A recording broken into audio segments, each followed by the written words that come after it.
우리가 조심할 건 또 조심해야 되고 또 기도할 건 기도해야 되겠죠. 네, 오늘 창세기 45장 1절로 28절까지 그 본문의 말씀을 중심으로 해서 축복의 통로라는 제목을 가지고 오늘 말씀을 함께 나누겠습니다.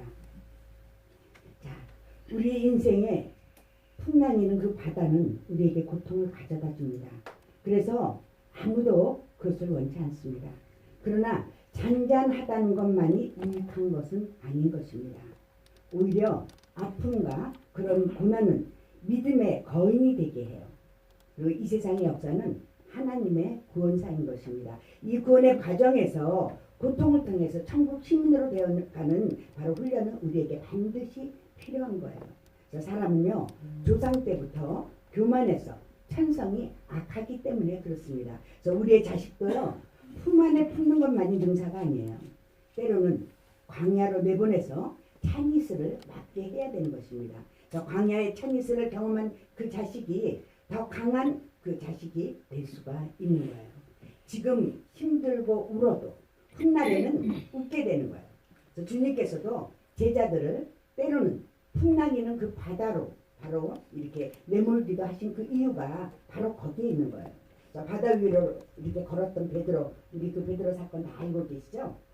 주만 바라보고 가던 그 베드로가 주님에게서 발밑 그 물결로 시선을 옮기게 되었을 때 어떻게 됐어요? 막 풍덩 빠지게 되었어요. 그래서 주님께서는 그 베드로의 손을 잡으시면서 믿음이 작은 자여 왜 의심하였느냐 이렇게 말씀하셨어요. 우리가 주님과의 그 모든 관계가 끊어지는 이유는 어디에 있냐면 바로 의심 때문이라는 거예요. 의심. 그렇게 많이 주님의 말씀을 듣고 이 이적 행하심을 보아왔으면서도 연약한 그런 제자들은 주님을 하나님으로 알아보지 못하고 의심했던 거였습니다. 그래서 오늘도 주님께서는 우리들의 작은 믿음을 바로 큰 믿음으로 만들기 위해서 우리를 훈련하시는 거예요. 이런저런 강한 훈련을 통해서 죽을 고생을 해도 그것이 자식들을 강하게 만들고 자랑스럽게 만드는 것입니다. 그래서 예수님의 키포인트는 뭐냐면 강한 하나님의 용사가 되는 거예요. 우리 다 용사 되시기를 예수님의 이름으로 축복합니다. 네. 예수님께서요 물에 빠진 베드로를 손을 이렇게 잡으시고 배에 오르시니까 어떻게 됐어요? 바람이 그쳤습니다. 그리고 거친 파도가 그 바다가 잔잔해지고 이제 문제가 해결됐어요. 그래서 바람과 바다도 천지 만물의 그 창조주 앞에서 감히 배울 수가 없는 거예요. 예수님은 바람과 바다까지도 다스리시는 온 천하의 주인이십니다. 아멘. 네. 그래서 배에서 이제 이렇게 풍랑으로 인해서 죽겠다고 막 살려달라고 아우성치고 울부짖었던 사람들이 그 입에서 진실로 하나님의 아들이로소이다 이런 고백을 해요. 자, 그렇습니다. 인생에 있어서 삶의 위기는 바로 기회인 것입니다. 우리요 눈 뜨고 일어나면 뭐부터 해요? 네. 기도해야 되는데 어려움이 먼저 보입니까? 내 삶의 환경에서 일어나는 그 풍랑을 보기보다는 그 너머에 계시는 우리 주님께 우리는 시선을 맞추어야 되겠습니다. 그래서 주님으로부터 시선을 잠시도 환경으로 돌려서는 안 되는 거예요. 내가 당하는 고난 가운데 주님이 나를 향하신 바로 훈련의 의도를 우리는 깨달아야 되는 거예요. 주님께서는 삶의 고난의 그 문제, 고통과 어려운 현실 가운데 있는 하나님의 자녀를 결코 버리지 아니하시고 세상 끝날까지 함께 하시겠다고 우리에게 약속해 주셨어요. 네. 그렇다면 내가 지금 당하는 고통에는 주님의 선하신 의도가 분명 숨어 있다라는 그 사실을 우리는 확실히 인식하고 믿어야 하는 것입니다. 그래서 훈련 잘 받은 나를 뭐 하시려고 훈련시키시냐? 바로 하나님께서 축복의 통로로 나를 사용하시겠답니다. 아멘. 그래서 여러분 다 축복의 통로가 되시기를 예수님의 이름으로 축복합니다. 네. 오늘 본문의 요셉을요 노예를 팔았던 그 형제들이 애굽의 고관이 된 요셉을 다시 만납니다. 네. 얼마나 놀랍겠어요. 생각지도 않았는데 거기에서 요셉은 전혀 생각지도 않았어요. 그들은 반가움보다 어떻게 했을까요? 두려움을 떨었을 거예요. 그리고 지난 일들이 막 마구마구 떠올랐을 거예요. 특히 요셉을 마른 우물에 이렇게 던져놓고 조롱했던 그런 기억이 떠올랐겠죠. 어디 내가 말하던 그 꿈이 이루어지는지 보자. 이렇게 조롱했던 바로 그 형제들이었습니다. 이렇게 두려움 속에서 당황하고 있는 그들에게 요셉이 하는 말이 오늘 읽은 본문인데요. 요셉의 시종자들 앞에서 그 정을 억제하지 못하여 소리질러 모든 사람은 자기에서 물러가라 하고 그 형제들에게 자기를 알리니 그때 그와 함께한 다른 사람들이 없었더라. 이렇게 45장 1절에 말씀하고 있어요. 그 정을 억제하지 못하여 라고 지금 표현하고 있어요. 그 정을 막 억제하지 못해 형을 보고 막 그냥 북받쳐 오른 그 정을 억제하지 못했대요. 요셉이야 지금까지 마음속에서 일어나는 그 벅찬 감정을 감추기 위해서 노력했어요. 노력했지만 더 이상 이제 억제할 수 없이 터져나오고 또 이제는 억제할 필요도 느끼지 않아요. 네. 왜냐하면 바로 그의 형제들의 말하는 것을 들으면서 지난 날을 철저히 그들이 회개를 하고 또 그렇게 하고 있다는 것이 확실히 느껴졌습니다. 요셉한테. 그래서 회개할 뿐만 아니라 아버지 야곱과 또 동생 베냐민에 대한 사랑이 아주 절절하고 순수하다는 것을 이제 요셉이 느끼게 된 거예요. 알게 된 거예요. 하나님께서도요. 자기 백성에 대해서 뜨거운 사랑의 마음을 갖고 계셔요. 우리들에게, 우리 한 사람 한 사람에게 정말 뜨거운 마음, 각자에게. 네. 그 사람의 형편과 사정을 아시고 그런 마음을 갖고 계십니다. 그런데 우리 하나님의 자녀들에게 성숙한 그 신앙을, 네, 그 신앙을 만들어주기 위해서 필요할 때까지 하나님께서 끓어오르는 막 다 주고 싶고 다 해주고 싶고 그런 정을 억제하시고 시험하실 때가 그런 경우가 많이 우리의 삶 가운데 있다는 것입니다. 요셉은요. 유다의 탄원을 듣는 중에서 감정이 막 북받쳐서 방정되곡하면서 자신을 밝혀요. 사실 요셉은요. 이미 형제들에 대한 깊은 사랑을 보는 순간부터 가지고 있었어요. 처음 형제들을 만났을 때부터 요셉은요. 형들을 끌어안고 막 지난 얘기를 나누면서 회포를 풀고 싶었습니다. 유다의 간절한 그 탄원이 없었다고 해도 유다가 생각하는 것처럼 그 베냐민을 노예로 삼고 형제들을 학대하지는 않았을 거예요. 다만 요셉은요. 형들의 그 변화된 모습을 보고 싶었어요. 그래서 자신의 감정을 이제 억제하면서 여러 가지로 이제 요셉이 시험을 했던 것입니다. 이처럼 우리 주님도 우리를 사랑하시기 때문에 우리에게 은혜를 베풀어 주실 만반의 준비를 다 갖추고 계셔요. 다 하고 계셔요. 다만 주님은 우리가 잘못 걸어온 길에서 돌이켜 회개하고 주님 앞으로 전심으로 다시 오기를 우리 주님은 기다리고 계시는 것입니다. 창세기 45장 2절 우리 함께 읽어볼까요?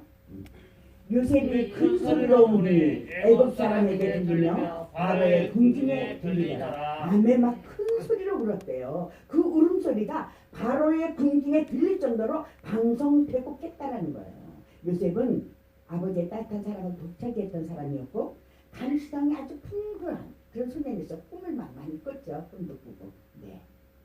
그리고 이 요셉은요. 애굽에 팔려와서 터무니없이 당하는 그 종살이에서도 좌절하지 않고 또 병건 생활을 계속했던 신앙의 지조를 가진 그런 사람이었습니다. 그러던 요셉이 지금은 그 당시 최강국인 그 애굽의 총리가 되어서 아주 정권을 다 행사하면서 바로 그 나라를 다스리는 사람이 되었어요. 보통 이 직무를 맡게 되면 교만해지기가 쉽죠. 좀 겸손하던 사람이 목이 좀 뻣뻣해져 막 교만해지거나 일에 쫓겨서 때로는 따뜻한 그런 인간성을 잃게 되는 경우가 참 많습니다. 그러나 요셉은요. 지금까지 자기 형들을 신문에서 지도자로서의 그 면모를 나타내 보였지만은 이제는 자신을 드러내고 바로 본연의 순수한 그 본성을 보이면서 형제들과 뜨거운 그 인간애를 나누었습니다. 이러한 요셉의 모습에서요. 하나님의 사람은 어떠한 상황에서도 순수한 인간입니다. 아주 순수한 어린아이와 같은 순수한 인간미를 가지고 모든 사람들의 위로와 기쁨이 되어야 되겠습니다. 아멘. 그래서 3절을 우리 한번 같이 볼까요? 같이 읽습니다. 요셉이 그 형들에게 이르되 나는 요셉이라 내 아버지께서 아직 살아계시나이까? 형들이 그 앞에서 놀라서 대답하지 못하더라. 아멘. 네. 요셉이요. 자신을 알리는 그 장면에서 우리는 뭘 느낄 수 있어요? 외국에 이 종으로 팔아버린 그 동생이 이제는 그 형들의 구주가 되어서 나타난 거예요. 이전에 지은 범죄에 대한 그 심판이나 죽음을 갖고 온 게 아니에요. 복수를 갖고 온 게 아니에요. 사랑과 용서만 가지고 형제들 앞에 나타난 거예요. 그렇습니다. 우리는 이 장면에서 바로 죄인을 불러 구원하시기 위해서 예수 오신 그 예수님의 사랑이 느껴지지 않습니까? 그래서 마태복음 9장 10장에는 이렇게 말씀하고 있어요. 한번 같이 읽습니다. 너희는 가서 내가 긍휼을 원하고 제사를 원하지 아니하노라 하신 뜻이 무엇인지 배우라. 나는 의인을 부르러 온 것이 아니요 죄인을 부르러 왔노라 하시니라. 아멘. 네, 본문 2절에서 5절까지의 그 말씀에서 보면요, 요셉이 너무 놀라서 이제 대답도 제대로 못해. 겁도 나고 두렵고, 요셉이가 얼마나 놀랐겠어요, 그 형들이. 근데 대답도 제대로 못하는 그 형들에게요, 위로하는, 그 형들을 보면서 위로하는 그런 장면이 나옵니다. 특히 5절 우리 같이 한번 봅니다. 네, 같이 읽으세요. 당신들이 같이 있습니다. 당신들이 나를 이곳에 팔았다고 해서 근심하지 마소서, 한탄하지 마소서. 하나님의 생명을 구원하시려고 나를 당신들보다 먼저 보냈나이다. 아멘. 또 15절도 한번 같이 봅니다. 네, 같이 읽습니다. 요셉이 또 형들과 입맞추며 안고 오니 형들이 그제서야 요셉과 말합니다. 아멘. 요셉은요, 용서했어요. 그의 마음속에 남아있던 모든 미움과 원망을 그의 안에서 지워냈어요. 그 맺힌 원한을 풀어냈습니다. 우리는 이런 요셉의 인격을 우리가 본받아야 되는 것입니다. 그런데 요셉이 어떻게 이런 인격을 가질 수 있게 되었을까? 형들이 그 자신을 죽이려고 했던 죄, 아니 죽인 것보다 더하게 잔인했죠. 잔인하게 정말 사랑받고 보호받던 바로 그 아버지 품에서 빼앗아다가 바로 애굽의 노예로 팔아버렸던 그 죄를 용서할 뿐 아니라 총리 대신인 자신의 위치를 버리고 그들의 동생으로 지금 돌아가서 그들 형으로 바로 극진히 섬기는 그 인격은요, 바로 7절 8절 우리 한번 같이 읽습니다. 하나님이 큰 구원으로 당신들의 생명을 보전하고 당신들의 후손을 세상에 두시려고 나를 당신들보다 먼저 보내셨나니 그런즉 나를 이리로 보낸 이는 당신들이 아니요 하나님이시라. 하나님이 나를 바로에게 아버지로 삼으시고 그 온 집의 주로 삼으시며 애굽 온 땅의 통치자로 삼으셨나이다. 아멘. 요셉은요, 자기 삶의 역사하시는 하나님의 손길을 분명하게 보았던 것입니다. 아멘. 요셉은요, 노예로 팔려간 보디발 그 집에서도요, 또 감옥에서도요, 만사를 다스리시고 원하시는, 만사를 이렇게 다스리시고 하나님께서 원하신 대로 이끄시는 그 하나님의 손길을 요셉은 분명히 보았던 것입니다. 자신에게 일어난 모든 악한 일들을 선으로 바꾸시면서 복된 뜻을 이루시는 하나님의 위대한 손길을 확실하게 경험한 요셉인 것입니다. 그래서 이 형제들의 그 큰 악행도 용서할 수 있었던 거예요. 그래서 이 시간 주님 우리의 눈도 열어주셔서 요셉처럼 주님의 놀라우신 뜻과 섭리를 볼 수 있게 해주실 것을 소원합니다. 아멘. 그때만 있었겠어요, 이 일이? 지금도 우리 안에서 일어나고 있잖아요. 우리 삶 가운데. 또 다른 사람이 하는 그 말 속에서 또 설교 듣는 이 순간 말씀 속에서 우리가 성경 읽고 묵상하는 그 시간 속에서 찬양을 듣는 찬양을 부르는 그 시간 속에서 주님께서 계속 우리에게 메시지를 보내주고 계셔요. 우리는 그것을 알아야 됩니다. 주님이 우리에게 보내주시는 그 메시지를 알아들을 수 있는 그 영의 귀가 열리도록 여러분 주님께 기도하시기 바랍니다. 어려운 일과 좋은 일 막론하고요. 사정과 경의를 초월해서 매사에 하나님의 섭리임을 깨닫는 우리 예배하는 교회 한 사람 한 사람이 되시기를 예수님의 이름으로 소원합니다. 그럴 때요, 요셉과 같이 원망과 불평과 자만이 우리에게 있을 수 없고요. 오직 기쁨과 감사가 우리 안에 넘치게 될 것입니다. 그러려면요, 바로 이 요셉이 이 격동의 현장 속에서 거침없이 그 품어낸 믿음의 언어들이 있어요. 그 언어들을 우리가 한번 선포해 볼까요? 우리 5절 아랫부분 같이 한번 읽습니다. 우리 선포하는 마음으로 천천히 읽습니다. 하나님이 생명을 구원하시려고 나를 당신들보다 먼저 보내셨나이다. 아멘. 아멘.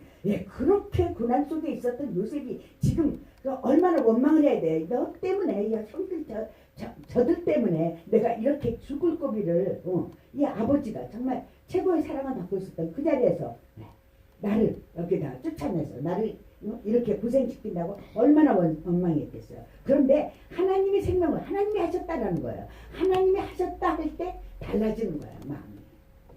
7절 한번 같이 읽습니다.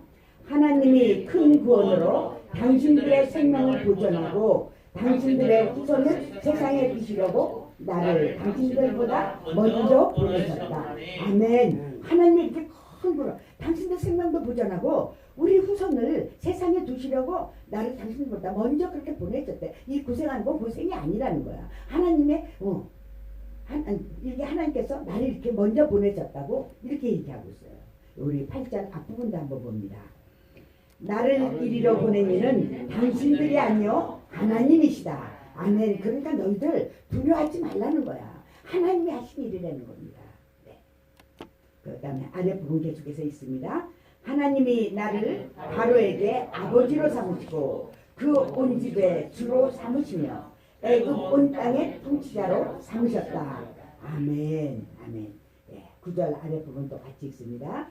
하나님이 나를 애굽 정복의 주로 세우셨으니 지체 말고 내게로 내려오사. 아멘. 그 요셉의 그 이제 야곱 그 가족들을 다 끌고 오는 그 고생 땅에 오는 그 일도 누가 했냐? 내가 하는 것이 아니라 내가 이렇게 선의를 베푸는 것이 아니라 하나님이 하셨다는 거예요. 모든 것을 하나님께, 모든 영광 하나님께. 아멘. 모든 영광 하나님께 올려드리는 요셉을 우리가 볼 수 있어요. 그래서 우리가 삶 가운데 어떤 문제든지 그 고난도 왜 하나님께서 이 고난도 허락하셨어? 왜 허락하셨을까? 이걸 통해서 하나님께서 나를 통해서 무엇을 하시려고, 내가 이것을 통과하고 나서 나에게 어떤 것을 주시려고, 제가 그런 얘기를 했죠. 가끔 그런 일이 생길 때 어떤 기대가 된다. 또 무슨 일을 하시려고, 어떤 또 일을 하나님께서 꾸미시려고 이렇게 하시는가. 기대도 된다 그랬어요. 우리 한번 그렇게 기대도 한번 해보세요. 그렇게 하면 그 고난은 우리 기도는 뭐라 해서 고난을 치워주세요. 아니죠? 네. 고난을 이길 수 있는 힘을 달라는 거죠. 우리가 기도한다는 거는. 그래서 그걸 이기고 나가시는 여러분 되시길 예수님의 이름으로 축복합니다. 아멘. 그래서 요셉은요, 자신이 이 애굽에 온 것, 그리고 애굽에서 총리가 된 것을, 그리고 애굽의 온 가족과 애굽으로 오게 되는 이 모든 사건들은 모두 하나님의 섭리 가운데서 이루어진 일이요, 하나님의 계획이 성취한 것이라고 지금 밝히고 있는 거예요. 아멘. 우리 삶 가운데 그런 거 한번 해보세요. 이런 나쁜 일도 좋은 것으로 바꾸어서 사용하시는 우리 하나님이시잖아요. 아멘. 네. 악도 선으로 바꿔서 사용하시는 우리 하나님. 할렐루야. 네. 우리 삶 가운데 오늘 나의 나 된 것은 주님의 은혜라고 우리가 한번 고백해 보았으면 좋겠습니다. 자, 하나님이 요셉을 바로의 아버지로 삼았다. 이게 무슨 의미일까요? 바로가 왕이잖아요. 자기 신하예요. 바로. 네. 요셉은 애굽에서 바로한 다음에 2인자인 거예요. 근데 2인자이지만 바로의 상담자고 또 정책 실무자 면에서는 오히려 바로 위에 있는 자라는 것이에요. 자, 하나님 편에서 볼 때는요, 요셉을 통해서 하나님의 뜻이 바로에게 전달되기 때문에 요셉이 바로의 주인과 같은 존재라는 것입니다. 그래서 이와 같이 성도인 우리들도요, 비록 세상의 권세 아래에 있을지라도 하나님을 보시기에는 어떤 사람들이냐, 왕 같은 제사장으로서 권세자들보다 높은 신분에 있다는 것을 알아야 됩니다. 아멘. 우리는 하나님의 전달자예요. 우리 나팔수야. 하늘나라. 하늘나라 복음을 전하는 뭐야? 나팔수. 아멘. 우리의 삶 자체가 예배가 돼서 정말 우리 삶 속에서 하나님의 전달자가 되시는 여러분 다 되시기를, 하늘나라 전달자가 되신 여러분 되시기를 예수님의 이름으로 축복합니다. 네, 이렇게 먼저 용서의 마음이 되어있는 요셉을요, 하나님은 축복의 통로로 사용하십니다. 자, 하나님의 섭리를 깨달은 요셉은요, 믿음으로 하나님의 섭리에 반응을 합니다. 자, 하나님께서 자기를 통해서 야곱의 온 자녀들을 이렇게 보호하신다는 사실을 요셉은 알았습니다. 자기로 인해서 세상이 기근을 멸하고 구원받게 된다는 사실도 요셉은 알았어요. 그래서 요셉은요, 이제 자신이 깨달은 대로 뼈를 깎는 그런 아픔이 있을 때에도 있는 자리에서, 요셉이 그 자리에 도망가지 않았어요. 네, 피하지 않았습니다. 있는 그 자리에서 주어진 사명을 다 했습니다. 아멘. 네. 우리 십자가 힘들다고 막 피하고 싶고 왜 나만 이런 십자가 저 사람은 괜찮은데 저 사람은 편하게 살자 나는 왜 이래야 돼? 왜 나만 이런 거 지어야 돼? 아니라는 거죠. 내가 할 수 있기 때문에 감당할 수 있는 것이지만 하나님이 주셨고 그걸 통해서 하나님이 영광 받으시려는 거예요. 네. 내가 내 가정에 그런 십자가를 지었다면 그걸 통해서 하나님이 우리 가정 구원의 역사가 일어나게 하실 하나님의 그 뜻이 있는 것입니다. 그래서 이렇게 정말 이렇게 요셉이 그 결과로 어떻게 됐냐면은 하나님의 축복의 통로가 되었잖아요. 그죠? 이거 그와 같이 하나님께서는요 예수 그리스도를 통해서 우리를 구원해 주셨어요. 그 우리를 자녀 삼아 주셨습니다. 그리고 우리를 이 세상에서 축복의 통로로 일하게 하셨습니다. 아멘. 우리는 축복의 통로로 일해야 되는 거예요. 아멘. 나 때문에 내 가정이 살고 나 때문에 내 일터가 살고 또 나 때문에 우리 사회가 살고 나 때문에 세상이 사람이 살만한 아름다운 곳으로 바뀌는 그런 기적이 일어나야 되겠습니다. 아멘. 그렇습니다. 영혼의 방향이 위로 향하여 여호와를 앙망하는 사람은 위로부터 새 힘을 얻게 되는 거예요. 그래서 앞에 태산이 가로막혀 있어서 일시적으로 기가 우리가 질릴 때가 있어요. 기가 질릴지라도 다시 독수리 날개춤 같은 믿음으로 날아오를 수가 있고 피곤한 매일매일의 길을 다른 박질을 한다 하더라도 위로부터 주시는 그 인내의 힘이 그 힘이 있기 때문에 그 새 힘을 얻어서 우리가 능히 감당할 수 있는 것입니다. 아멘. 그게 하나님의 자녀예요. 우리가 그렇게 살아야 되는 것입니다. 사도 바울은요 비록 로마 감옥에 갇혀 있었지만은 그 영혼의 문은 항상 위를 향해서 열려 있었어요. 그래서 바울은 감옥의 그 환경 가운데서도 외쳤어요. 주 안에서 기뻐하세요. 내가 다시 말하노니 기뻐하라. 그렇게 외쳤잖아요. 또 사도 요한은 어땠어요? 말씀 따라가다가 밤모섬에 유배가 되었어요. 그러나 위를 향한 그 영혼의 눈은 더 밝아졌기 때문에 하늘나라의 영광의 권세를 보았고 마지막 때의 놀라운 광경을 그가 볼 수가 있었던 것입니다. 그래서 그 기록한 게 어디예요? 요한계시록이잖아요. 그래서 우리 스데반 집사도 한번 볼까요? 돌에 맞아서 순간은 그 순간에도요 그 영혼의 눈이 어디를 향했냐? 위를 향해서 열려 있었어요. 그래서 하나님 보좌 우편에 서신 그리스도를 보았고 그 얼굴은 천사와 같이 빛났어. 하늘의 영광이 그 얼굴에 비쳤던 것입니다. 아멘. 하늘의 문은 언제나 열려 있어요. 우리가 어떤 환경, 인생의 캄캄한 터널을 지날 때에도 우리의 영혼의 방향이 또 우리의 시선이 언제나 위로부터 내려오는 그 위로와 능력과 새로운 힘을 얻을 수 있습니다. 그래서 지금 이 세상은요 흉년을 만난 요셉의 시대와 비슷해요. 북핵의 위협으로 또 지금 코로나 바이러스 전염병으로 경제 위기로 사람들은 육적인 영적인 기근으로 인해서 고통당하고 있는 바로 이때에 여러분 때문에 우리 때문에 바로 나 때문에 살만 나는 일들이 일어나기를 예수님의 이름으로 축복합니다. 요셉은요 하나님이 자신을 애굽에 보내시고 자신을 통해서 이루고자 하시는 것 다시 말하면 자기 인생의 사명에 대한 분명한 해답을 가졌기 때문에 축복의 통로가 될 수가 있었던 것입니다. 자기 중심이 아니라 하나님 중심으로 인생의 사명을 깨달았어요. 자, 우리는 어떤 사명의식을 가지고 살고 있습니까? 요셉처럼 살고 싶지 않습니까? 살고 싶죠. 용서하면서 축복의 통로가 되어주면서 우리 살아봅시다. 그래서 우리 예배하는 교회 가족들 때문에 이 세상이 정말 살만나는 그런 곳으로 변하게 해봅시다. 아멘. 그런 여러분 다 되시기를 예수님의 이름으로 축복합니다. 잠시 기도하겠습니다. 주님, 우리는 오늘 요셉이 자기 형들에게 한 말을 들었습니다. 여러 형님들 나를 팔았다고 근심하지 마세요. 나를 애굽에 보낸 것은 형님들이 아니고 하나님께서 큰 기근에 우리 일족을 살리시기 위해서 나를 미리 보내신 것입니다.